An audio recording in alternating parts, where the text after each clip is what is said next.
എല്ലാവർക്കും നമസ്കാരം. രമ്യാസ് പാൻറ്റിൻ്റെ പുതിയൊരു എപ്പിസോഡിലേക്ക് എല്ലാവർക്കും സ്വാഗതം. ഞാൻ രമ്യ ബാലകൃഷ്ണൻ. നമ്മുടെ ഇന്നത്തെ റെസിപ്പി വളരെ വെറൈറ്റി ആയിട്ടുള്ളതും അതുപോലെ തന്നെ വളരെ ടേസ്റ്റിയും ഹെൽത്തി ആയിട്ടുള്ളതുമായ ഒരു കിഡിലെ റെസിപ്പിയാണ്. ഇതെൻ്റെ മോളുടെ ഫേവറേറ്റ് ഫുഡാണ്. നിങ്ങൾ ഇതുവരെ കഴിച്ചിട്ടുണ്ടോ എനിക്കറിയില്ല. നമ്മുടെ ഇന്നത്തെ റെസിപ്പി ദബേലി. ഈ ഒരു റെസിപ്പി റെഡിയാക്കി എടുക്കാൻ ഉരുളക്കിഴങ്ങ് നന്നായിട്ട് കഴുകിയെടുക്കണം. എന്നിട്ട് ഇതുപോലെ ഒന്ന് കട്ട് ചെയ്ത് കൊടുക്കാം. ആഴത്തിലല്ല, മുകളിലേക്ക് കൂടി കുറച്ച് രണ്ട് സൈഡും മുട്ടുന്ന വിധത്തിൽ നല്ലപോലെ കട്ട് ചെയ്തെടുത്തതിന് ശേഷം ഒരു കുക്കറിലേക്ക് ഇട്ട് കൊടുക്കാം. ഇനി ഉരുളക്കിഴങ്ങ് മുങ്ങാൻ പാകത്തിന് വെള്ളം ഒഴിച്ച് കൊടുത്തതിന് ശേഷം അടച്ചിട്ട് നമുക്കൊരു ലോ ടു മീഡിയം ഫ്ലെയിമിൽ 6 വിസിൽ വരുന്നവരെ വേവിച്ചെടുക്കാം. 6 വിസിലൊക്കെ വന്നു കഴിയുമ്പോൾ ഗ്യാസ് ഓഫ് ചെയ്യാം. ഇനി കുക്കറിൻ്റെ പ്രഷറൊക്കെ പോയി കഴിയുമ്പോൾ ഒരു 10-15 മിനിറ്റ് കഴിയുമ്പോൾ ഉരുളക്കിഴങ്ങ് നമുക്ക് ഇതുപോലെ എടുത്തിട്ട് ഇതുപോലെ ഒന്ന് തൊലി കളഞ്ഞെടുക്കാം. കട്ട് ചെയ്ത് കൊടുത്തുകൊണ്ട് പെട്ടെന്ന് തന്നെ തൊലി കളഞ്ഞെടുക്കാൻ പറ്റും. പിന്നെ ഒരു 3 വലിയ ഉരുളക്കിഴങ്ങാണ് എടുത്തിട്ടുള്ളത്. ഇനി ഉരുളക്കിഴങ്ങിനെ നന്നായിട്ട് ഉടച്ചെടുക്കണം, കട്ടകളൊന്നും ഇല്ലാണ്ട്. ഇനി നമുക്ക് മാറ്റി വെക്കാം. ഇനി നമുക്ക് ദബേലി മസാല പൗഡറാണ് റെഡിയാക്കി എടുക്കേണ്ടത്. അതിനായിട്ട് ഒരു പാൻ ചൂടാക്കി എടുത്തതിന് ശേഷം 3 പിരിയൻ മുളക് ഇട്ട് കൊടുക്കാം. മുളകൊന്ന് ചൂടായിട്ട് വരുമ്പോൾ അതിലേക്ക് ഒരു ഇഞ്ചി കഷ്ണം, പട്ട, ഒരു 4 ഗ്രാമ്പു, 1.5 ടീസ്പൂൺ മുഴുവനായിട്ടുള്ള മല്ലി, 2 ഏലക്ക, 1 ടീസ്പൂൺ ജീരകം, ഇതെല്ലാം കൂടി ഇട്ട് നന്നായിട്ടൊന്ന് വറുത്തെടുക്കണം, കരിയാതെ വറുത്തെടുക്കണം. ഇനി നമുക്ക് ഗ്യാസ് ഓഫ് ചെയ്യാം. ഗ്യാസ് ഓഫ് ചെയ്തതിന് ശേഷം ഒരു 1/4 ടീസ്പൂൺ കായപ്പൊടി ഇട്ട് കൊടുക്കാം. ആ ചൂടിൽ തന്നെ ഒന്ന് വഴറ്റി കൊടുത്താൽ മതി. ഇനി ഇതൊരു മിക്സിയുടെ ജാറിലേക്ക് ഇട്ടിട്ട് നന്നായിട്ടൊന്ന് പൊടിച്ചെടുക്കണം. മുളകൊന്ന് കട്ട് ചെയ്ത് കൊടുത്തിട്ടുണ്ട്, പെട്ടെന്ന് പൊടിഞ്ഞ് വരാൻ വേണ്ടിയിട്ട്. അപ്പോൾ മിക്സിയുടെ ജാറിലിട്ടിട്ട് നന്നായിട്ട് പൊടിച്ചെടുത്തിട്ടുണ്ട്. ഈ ഒരു പാകത്തിന് പൊടിച്ചെടുത്താൽ മതി, നല്ല ഫൈനായിട്ട് പൊടിച്ചെടുക്കേണ്ട ആവശ്യമില്ല. ഇനി നമുക്ക് മാറ്റി വെക്കാം. അടുത്തായിട്ട് നമുക്ക് മസാല പീനട്ട്സ് റെഡിയാക്കി എടുക്കാം. അതിനായിട്ട് ഒരു ബൗളിലേക്ക് ഒരു 1/4 കപ്പ് വറുത്ത നിലക്കടല കപ്പലണ്ടി ഇട്ട് കൊടുത്തിട്ടുണ്ട്. പിന്നെ ഒരു 1/2 ടീസ്പൂൺ പഞ്ചസാര, 1/4 ടീസ്പൂൺ ഉപ്പ്, പിന്നെ നമ്മൾ റെഡിയാക്കി വെച്ചിട്ടുള്ള ദബേലി മസാല പൗഡർ 1 ടീസ്പൂൺ എണ്ണ, ഇതെല്ലാം കൂടി ഇട്ടിട്ട് നന്നായിട്ട് മിക്സ് ചെയ്തെടുക്കണം. ഇപ്പോൾ മസാല പീനട്ട്സ് ഇവിടെ റെഡി ആയിട്ടുണ്ട്. ഇത് നമുക്ക് മാറ്റി വെക്കാം. ഇനി ദബേലി മസാല മിക്സാണ് റെഡിയാക്കി എടുക്കുന്നത്. പാൻ ചൂടാക്കിയെടുത്തതിന് ശേഷം 2 ടേബിൾ സ്പൂൺ എണ്ണ ഒഴിച്ചിട്ട് ചൂടാക്കിയെടുത്തതിലേക്ക് 2 ടേബിൾ സ്പൂൺ ദബേലി മസാല പൗഡർ ഇട്ട് കൊടുക്കാം. ഇത് നന്നായിട്ടൊന്ന് മൂപ്പിച്ചെടുക്കണം. തീ ചെറിയ രീതിയിൽ വെച്ച് കൊടുക്കണം. നന്നായി മൂത്ത് വന്നിട്ടുണ്ട്. ഇനി ഇതിലേക്ക് 2 tablespoon sweet chutney, dates ടാമറിൻ്റെ ചട്നിയാണ് ഇട്ട് കൊടുക്കുന്നത്. ഇനി നന്നായിട്ടൊന്ന് വഴറ്റിയെടുക്കണം. ഒരു 10-20 സെക്കൻഡൊക്കെ ഒന്ന് വഴറ്റിയെടുത്താൽ മതി. അപ്പം നല്ലപോലെ വഴറ്റിയെടുത്തതിന് ശേഷം ഇതിലേക്ക് നമ്മൾ ഇനി അടുത്തായിട്ട് ഇട്ട് കൊടുക്കുന്നുള്ളത് നമ്മൾ റെഡിയാക്കി വെച്ചിട്ടുള്ള ഉരുളക്കിഴങ്ങിൻ്റെ മിക്സാണ്. അപ്പോൾ നമ്മൾ ഉടച്ച് വെച്ചിട്ടുള്ള ഉരുളക്കിഴങ്ങ് ഇതിലേക്ക് ഇട്ട് കൊടുക്കാം. ഉരുളക്കിഴങ്ങ് ഇട്ട് കൊടുത്തിട്ട് നന്നായിട്ടിത് മിക്സ് ചെയ്തെടുക്കണം. ചെറിയ മീഡിയം സൈസ് ഉരുളക്കിഴങ്ങാണെങ്കിൽ ഒരു 6 ഉരുളക്കിഴങ്ങ് വരെ എടുക്കാം. അപ്പോൾ നല്ലപോലെ മിക്സ് ചെയ്തെടുത്തിട്ടുണ്ട്. ഇനി ഇതിലേക്ക് 1 ടീസ്പൂൺ ഉപ്പിട്ട് കൊടുക്കാം. പിന്നെ ഒരു 1/2 കപ്പ് നല്ല ചൂട് വെള്ളം അതും കൂടി ഒഴിച്ച് കൊടുക്കാം. വെള്ളം കൂടി ഒഴിച്ചിട്ട് ഇതെല്ലാം കൂടി നന്നായിട്ട് മിക്സ് ചെയ്തെടുക്കണം. ഇനി ഒരു 2-3 മിനിറ്റ് മീഡിയം ഫ്ലെയിമിൽ ഇത് കുക്ക് ചെയ്തെടുക്കണം. അപ്പോൾ ഒരു 3 മിനിറ്റ് ഒക്കെ കഴിയുമ്പോൾ നമുക്ക് ഗ്യാസ് ഓഫ് ചെയ്യാം. ഇനി നമുക്കൊരു പാത്രത്തിലേക്ക് മാറ്റാം. അപ്പോൾ ഞാനൊരു പാത്രത്തിലേക്ക് ഇട്ട് കൊടുക്കുന്നുണ്ട്. ഇനി ഇത് നമുക്ക് നിരത്തി കൊടുക്കണം. റൗണ്ട് ഷേപ്പിലോ സ്ക്വയർ ഷേപ്പിലോ എങ്ങനെയാണെന്ന് വെച്ചാൽ നമ്മുടെ സൗകര്യം പോലെ നന്നായിട്ടൊന്ന് നിരത്തിയെടുക്കാം. ഇതിൻ്റെ മുകളിലേക്ക് ഒരു 4 ടേബിൾ സ്പൂൺ ഡെസിക്കേറ്റഡ് കോക്കനട്ട് തേങ്ങാപ്പീരി ഇട്ട് കൊടുക്കാം. ഞാനിപ്പോൾ ഫ്രഷ് കോക്കനട്ട് ഓവനിൽ വെച്ചിട്ട് ഒരു 3 മിനിറ്റ് ചൂടാക്കിയെടുത്തതാണ്. അല്ലാന്നുണ്ടെങ്കിൽ നമുക്ക് ചെറുതായിട്ടൊന്ന് വറുത്തെടുത്താലും മതി സ്റ്റൗവിൽ വെച്ചിട്ട്. പിന്നെ ഒരു 3-4 ടേബിൾ സ്പൂൺ ചെറുതായിട്ട് അരിഞ്ഞ മല്ലിയില, പിന്നെ മെയിൻ ഇൻഗ്രീഡിയൻറ്റ് ഒരു 3-4 ടേബിൾ സ്പൂൺ പോമഗ്രാനേറ്റ്, അനാറ്, നമ്മുടെ നാട്ടിൽ ഉറുമാമ്പഴം എന്ന് പറയും. പിന്നെ നമ്മൾ ഇട്ട് കൊടുക്കുന്നുള്ളത് നമ്മൾ നേരത്തെ റെഡിയാക്കി വെച്ചിട്ടുള്ള മസാല പീനട്ട്സ്, പിന്നെ കുറച്ച് മഞ്ഞ മിക്സ്ചർ ഉണ്ടല്ലോ അതും കൂടി ഇതിൻ്റെ മുകളിലേക്ക് ഇങ്ങനെ ഗാർണിഷ് ചെയ്തെടുക്കാം. അപ്പോൾ ഇത് റെഡി ആയിട്ടുണ്ട്. ദബേലി മസാല മിക്സ് നമുക്ക് മാറ്റി വെക്കാം. അടുത്തായിട്ട് നമുക്ക് റെഡ് ഗാർലിക് ചട്നി റെഡിയാക്കി എടുക്കാം. അതിനായിട്ട് ഒരു മിക്സിയുടെ ജാറിലേക്ക് ഒരു 10 അല്ലി വെളുത്തുള്ളിയും ഒരു 10-15 പിരിയൻ മുളക് ചൂടുവെള്ളത്തിൽ കുതിർത്ത് വെച്ചിട്ടുണ്ടായിരുന്നു, അതും കൂടി ഇട്ട് കൊടുക്കാം. പിന്നെ ഒരു ടീസ്പൂൺ ചെറുനാരങ്ങാ നീര്. അപ്പോൾ നിങ്ങൾ ഉണ്ടാക്കുമ്പോൾ ഇത്ര മുളക് എടുക്കണം എന്നില്ല, അതിൻ്റെ പകുതി എടുത്താലും മതി. ഇത് ഞാൻ ഉണ്ടാക്കിയിട്ട് ഫ്രിഡ്ജിൽ സ്റ്റോർ ചെയ്ത് വെക്കും. പിന്നെ 1 ടീസ്പൂൺ നിലക്കടല കപ്പലണ്ടി, പിന്നെ ഒരു 1/4 ടീസ്പൂൺ ഉപ്പ്, 2 ടേബിൾ സ്പൂൺ വെള്ളം, ഇതെല്ലാം കൂടി ഇട്ടിട്ട് നന്നായിട്ട് അരച്ചെടുക്കണം. ഫൈൻ പേസ്റ്റ് ആക്കിയിട്ട് അരച്ചെടുക്കാം. അപ്പോൾ ഇവിടെ ഞാൻ നന്നായിട്ട് അരച്ചെടുത്തിട്ടുണ്ട്. ഇനി ഇതൊരു ബൗളിലേക്ക് മാറ്റാം. ഇനി ഒരു 1/2 കപ്പ് വെള്ളം കൂടി ഒഴിച്ചിട്ട് നന്നായിട്ട് മിക്സ് ചെയ്തെടുക്കാം. അപ്പോൾ ഇതൊരു ലൂസായിട്ടാണ് ഈ ചമ്മന്തി ഇരിക്കേണ്ടത്. അപ്പോൾ നല്ലപോലെ ലൂസാക്കി എടുത്തിട്ടുണ്ട്. ഇനി ഇതിലേക്ക് ഒരു ടീസ്പൂൺ ഉപ്പും കൂടി ഇട്ടിട്ട് നന്നായിട്ട് മിക്സ് ചെയ്തെടുക്കണം. ഉപ്പ് നമ്മുടെ ടേസ്റ്റിനനുസരിച്ചിട്ട് അഡ്ജസ്റ്റ് ചെയ്ത് ഇട്ട് കൊടുക്കണം. അതിന് ഈ ചമ്മന്തി നമുക്ക് മാറ്റി വെക്കാം. ഇനി അടുത്ത് റെഡിയാക്കി എടുക്കുന്നത് മധുരമുള്ള ചട്നിയാണ്. സ്വീറ്റ് ടാമറിൻ്റെ ഡേറ്റ്സ് ചട്നി. അതിന് വേണ്ടിയിട്ട് ഒരു കപ്പ് ഈന്തപ്പഴം, ഒരു 100 ഗ്രാമോളം ഈന്തപ്പഴം ഒരു പാത്രത്തിലേക്ക് ഇട്ട് കൊടുക്കാം.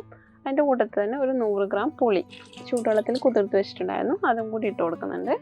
ഇനി ഇതിലേക്ക് ഒരു 2 കപ്പ് വെള്ളം ഒഴിച്ച് കൊടുക്കാം. വെള്ളം ഒഴിച്ച് കൊടുത്തതിന് ശേഷം നന്നായിട്ടൊന്ന് ഇളക്കി കൊടുക്കണം. അത് കഴിഞ്ഞിട്ട് അടച്ചു കൊടുത്തിട്ട് ഒരു 10 മിനിറ്റ് ലോ ടു മീഡിയം ഫ്ലെയിമിൽ ഒന്ന് വേവിച്ചെടുക്കണം. അപ്പോൾ അടച്ചു കൊടുത്തിട്ടുണ്ട്. ഇനി നമുക്ക് വേവിക്കാം. ഒരു ഓൾമോസ്റ്റ് 10 മിനിറ്റ് ഒക്കെ ആയിട്ടുണ്ട്. അപ്പോൾ നമ്മുടെ ഈന്തപ്പഴവും പുളിയൊക്കെ നന്നായിട്ട് വെന്ത് വന്നിട്ടുണ്ട്. ഇനി നമുക്ക് ഗ്യാസ് ഓഫ് ചെയ്യാം. ചൂടാറി കഴിയുമ്പോൾ മിക്സിയുടെ ജാറിലേക്ക് ഇട്ടിട്ട് നന്നായിട്ട് ഫൈനായിട്ട് അരച്ചെടുക്കണം. അപ്പം നല്ലപോലെ അരച്ചെടുത്തിട്ടുണ്ട്. ഇനി ഇതൊരു അരിപ്പയിലേക്ക് ഇട്ടിട്ട് നന്നായിട്ടൊന്ന് അരിച്ചെടുക്കണം. അപ്പോൾ ഇതിലേക്ക് ഒരു 1/2 കപ്പ് വെള്ളവും കൂടി ഒഴിച്ചിട്ട് നല്ലപോലെ അരിച്ചെടുക്കണം.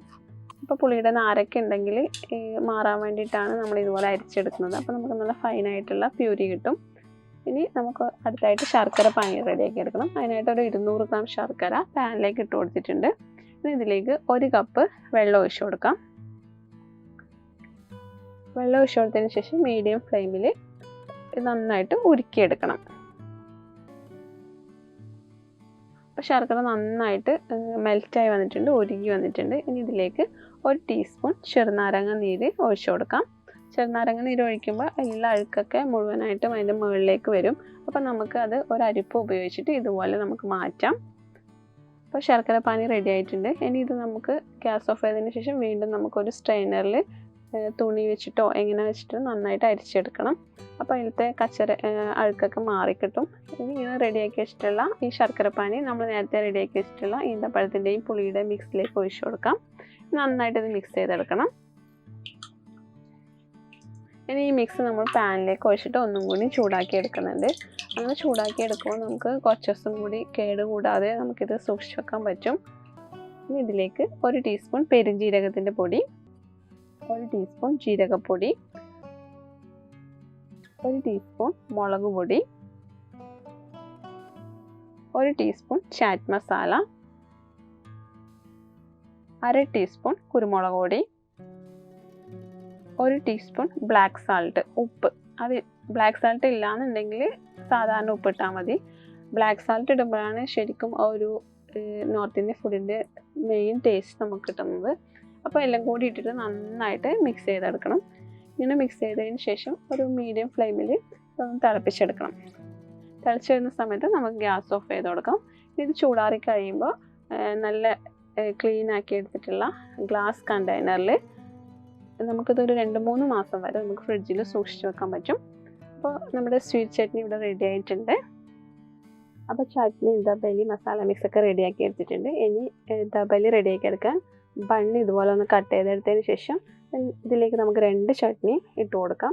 ഇതുപോലെ റെഡ് ഗാർലിക് ചട്നിയും സ്വീറ്റ് ചട്നിയും 2 സൈഡിലായിട്ട് ഇങ്ങനെ തേച്ച് കൊടുക്കാം. ഇതിലേക്ക് നമ്മൾ റെഡിയാക്കി വെച്ചിരിക്കുന്ന ദബേലി മസാല മിക്സ്, പൊട്ടറ്റോയുടെ മിക്സ് 1 ടേബിൾ സ്പൂണോളം ഇതുപോലെ ഒന്ന് വെച്ച് കൊടുക്കാം.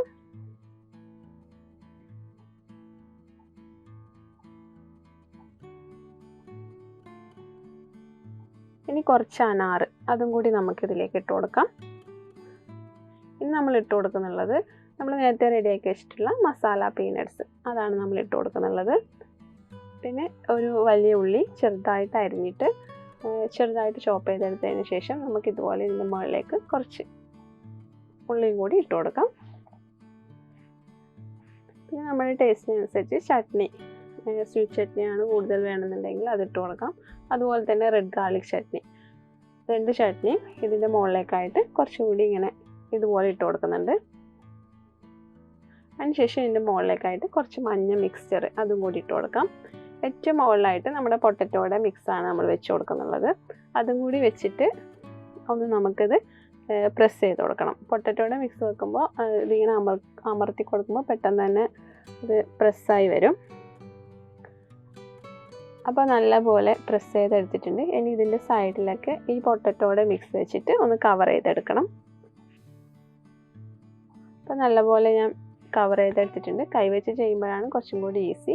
ഇനി ബാക്കിയുള്ള ബൺസൊക്കെ നമുക്ക് ഇതുപോലെ റെഡിയാക്കി എടുക്കാം. അപ്പോൾ 2-3 ബൺസ് ഞാൻ ഇവിടെ റെഡിയാക്കി എടുത്തിട്ടുണ്ട്. ഇനി ഒരു പാൻ ചൂടാക്കി എടുത്തതിന് ശേഷം അതിലേക്ക് 1 ടീസ്പൂൺ ബട്ടർ ഇട്ട് കൊടുക്കാം. അതിലേക്ക് നമ്മുടെ ദാബേലി വെച്ച് കൊടുക്കാം. ഇനി ഇതിൻ്റെ എല്ലാ സൈഡും ഒന്ന് ടോസ്റ്റ് ചെയ്തെടുക്കണം. അപ്പോൾ ഇത് ലോ ടു മീഡിയം ഫ്ലെയിമിൽ വെച്ച് കൊടുക്കണം, കരിയാൻ പാടില്ല. അപ്പോൾ ഈ ഒരു ദാബേലി റെസിപ്പി സൂപ്പർ ടേസ്റ്റി ആയിട്ടുള്ള ഡിഷ് തന്നെയാണ്. അപ്പോൾ എല്ലാവരും ട്രൈ ചെയ്ത് നോക്കണം. അപ്പോൾ ഇത് ഉണ്ടാക്കിയെടുക്കാൻ ഈസിയാണ്. ഇതിനുള്ള ചട്നിയൊക്കെ നമ്മൾ നേരത്തെ റെഡിയാക്കി വെച്ചാൽ മതി. അപ്പോൾ ഇത് നമുക്ക് പെട്ടെന്ന് തന്നെ ഉണ്ടാക്കിയെടുക്കാൻ പറ്റുന്ന സൂപ്പർ ഡിഷാണ്. ഇത് ഡിന്നറായിട്ടും ബ്രേക്ക്ഫാസ്റ്റ് ആയിട്ടും പിന്നെ ടിഫിൻ ബോക്സിൽ കൊടുത്തിടാൻ പറ്റുന്നതൊക്കെ ഒരു അടിപൊളി ഡിഷാണ്. കുട്ടികൾക്ക് തീർച്ചയായിട്ടും ഇഷ്ടപ്പെടും. അപ്പോൾ നിങ്ങളിത് തീർച്ചയായിട്ടും ഉണ്ടാക്കി നോക്കിയിട്ട് കഴിച്ചതിന് ശേഷം നിങ്ങളുടെ അഭിപ്രായങ്ങൾ കമൻറ്റ് ബോക്സിൽ അറിയിക്കാൻ മറക്കരുത്. അപ്പോൾ നമ്മുടെ ദാബേലിയുടെ എല്ലാ സൈഡും നമ്മൾ റോസ്റ്റ് ചെയ്തെടുത്തിട്ടുണ്ട്. ഇനി ഇത് ഈ ചൂടോടുകൂടി തന്നെ ഈ ദാബേലി ഒരു പ്ലേറ്റിൽ ഇച്ചിരി മിക്സ്ചർ ഇട്ട് വെക്കണം. അതിലേക്കൊന്ന് റോൾ ചെയ്തെടുക്കണം. ഇത് ഒരു പ്ലേറ്റിലേക്ക് മാറ്റുന്നുണ്ട്. ആ മിക്സ്ചറിലൊന്ന് റോൾ ചെയ്തെടുത്തിട്ടുണ്ട്. ഇനി കുറച്ച് അനാറൊക്കെ വെച്ചിട്ട് ഇതൊന്ന് ഗാർണിഷ് ചെയ്തെടുക്കാം. ആക്ച്വലി ഇതൊരു ഗുജറാത്തി ഡിഷാണ്. നല്ല ടേസ്റ്റി ആയിട്ടുള്ള ഈ റെസിപ്പി നിങ്ങൾക്ക് ഇഷ്ടപ്പെട്ടിട്ടുണ്ടെങ്കിൽ ലൈക്ക് ചെയ്യാനും ഷെയർ ചെയ്യാനും അതുപോലെ തന്നെ നമ്മുടെ ചാനൽ ഇത് സബ്സ്ക്രൈബ് ചെയ്തില്ലെങ്കിൽ സബ്സ്ക്രൈബ് കൂടി ചെയ്തേക്കണേ. അടുത്തൊരു കിഡിലെ റെസിപ്പിയുമായി വരുന്നവരെ ബൈ ബൈ.